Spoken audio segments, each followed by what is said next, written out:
하나가 이제 이것도 역시 바울 서신에 이제 많이 나오는 내용인데요.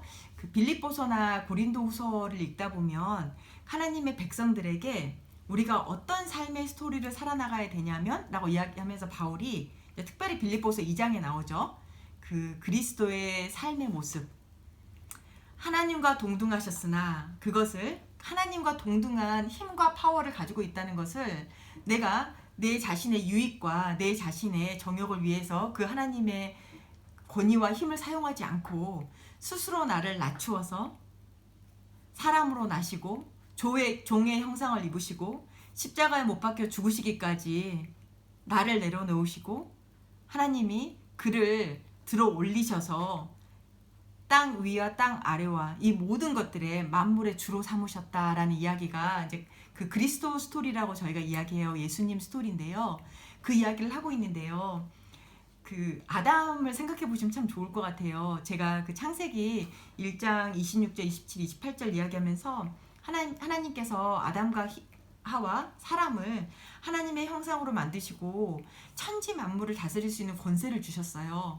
근데 그 권세를 주심은 내 정욕과 내 유익과 내 만족을 위해서 나에게 주어진 힘을 써라고 주신 게 아니라 다른 사람들을 또 다른 피조물을 잘 다스리기 위해서 그걸 써라고 주셨다는 이야기를 했었는데요. 이제 그게 빌립보서가 말하고 있는 하나님의 형상이셨던 그 예수님이 실제로 하나님이셨던 예수님이 실제로 어떻게 사셨는지 예수님의 스토리를 보면 우리 그리스도인들이 어떻게 살아야 되는지 구원받은 자들로서 하나님의 형상을 회복함을 입은 자들로서 어떻게 살아야 되는지에 대한 이야기를 하고 있어요.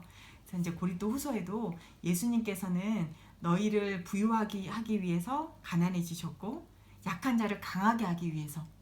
그러니까 우리가 만약에 남들에게 없는 부가 있다면 부가 없는 그러니까 가난한 자들을 부유하게 하는 데 써야 되겠죠.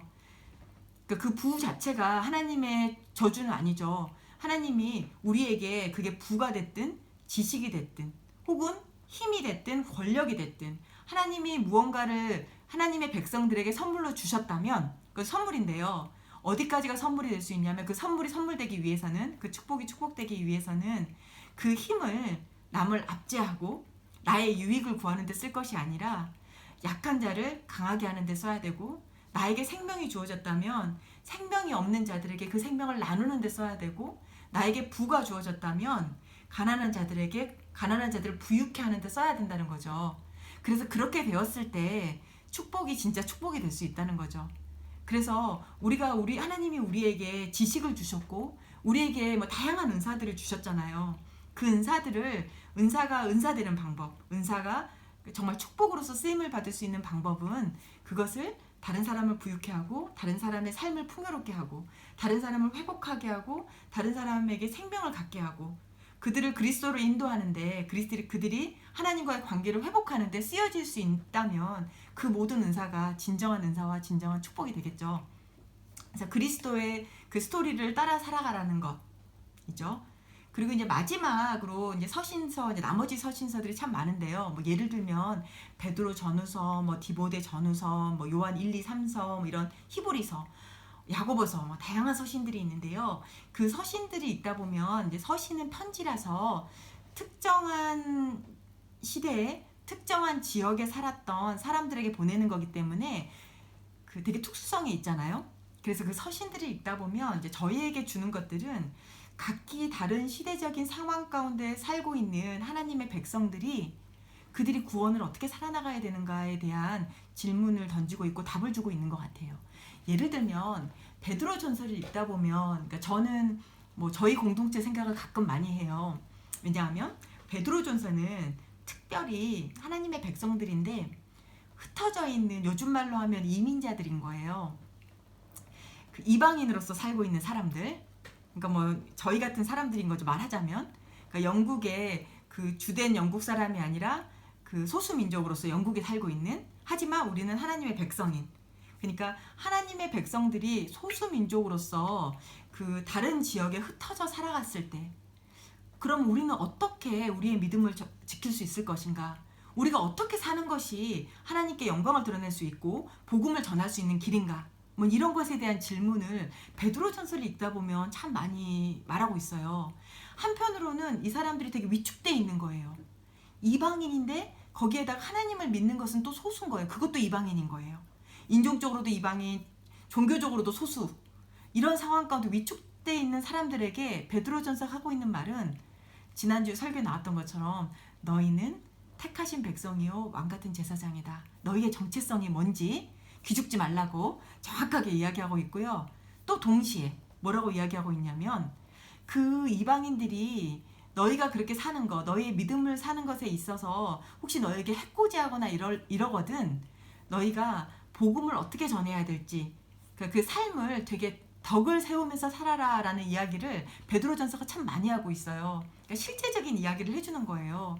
그리스도의 고난을 생각하면서 너희가 고난받을 때는 고난 가운데 어떻게 해야 될지 생각하고 또 너희가 이렇게 정말 기죽고 도대체 우리가 여기서 뭐하고 살고 있는 거지 우리는 누구지 싶을 때는 너희의 정체성을 잊어버리지 말아라. 너희는 하나님의 택하신 백성이고 거룩한 제사장이다 라는 이야기를 하고 있고요.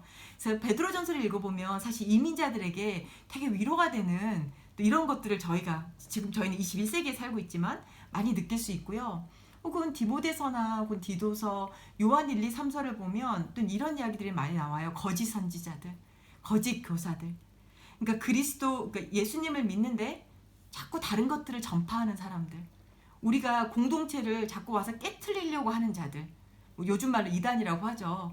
이런 사람들의 공격을 많이 받았는데 그 가운데 어떻게 분별해야 되는지 그런 이야기들을 예를 들면 베드로 후서나 혹은 뭐 디모데서, 그다음에 디도서, 또 요한 1, 2, 3서를 보면 많이 나와 있어요.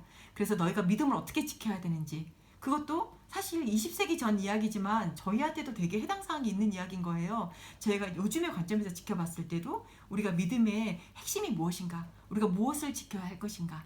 예를 들면 요한 1서에서 가르치는 것처럼 그리스도를 믿지 않는 자, 또 그리스도와 동행한다고 하면서 어두움 가운데 걷고 있는 자들, 그런 사람들은 그리스도를 믿는 사람이 아니라는 거죠.